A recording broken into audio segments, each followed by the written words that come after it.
siapa dekat sini yang dia simpan emas dalam account Gap, dia belum physicalkan lagi?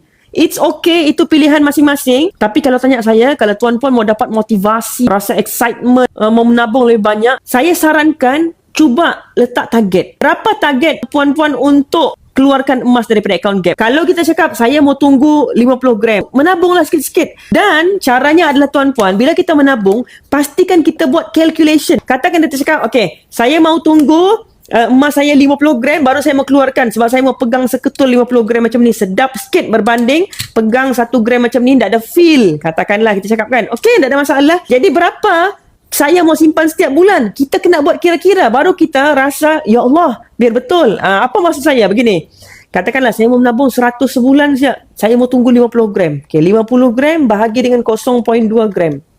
Tuan-puan kena tunggu 20 tahun baru dapat merasa pegang emas 50 gram. Tak tahu kita masih di atas bumi ke di bawah bumi sudah masa tu.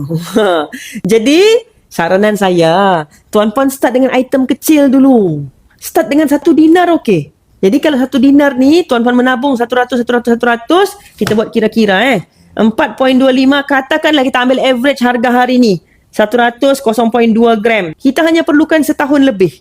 Boleh sudah keluarkan 1 dinar. Lamanya setahun lebih. Kalau rasa lama, sama ada kita downgrade, keluarkan item yang lebih rendah, 1 gram, untuk pegang emas fizikal pertama, ataupun kita naikkan jumlah tabungan. Instead of letak 100 sebulan, letaklah 200 sebulan. Tak sampai setahun, tuan-tuan boleh sudah keluarkan 1 dinar macam ni.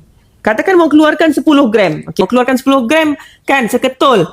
Sebab dekat Public Gold, dekat Gap ni boleh menabung sikit-sikit. Saya mau keluarkan 10 gram seketul. Okey. Berapa tabungan anda setiap bulan? Setiap bulan saya simpan 1 gram. Okey? Kalau macam tu, dalam tempoh 10 bulan, anda akan merasa nikmat pegang 10 gram dalam tangan. Buat kira-kira supaya kita sedar diri. Aku mau keluarkan item besar tapi tabungan sebulan 100. Itu pun sekejap menabung, sekejap nak menabung. Astaghfirullah.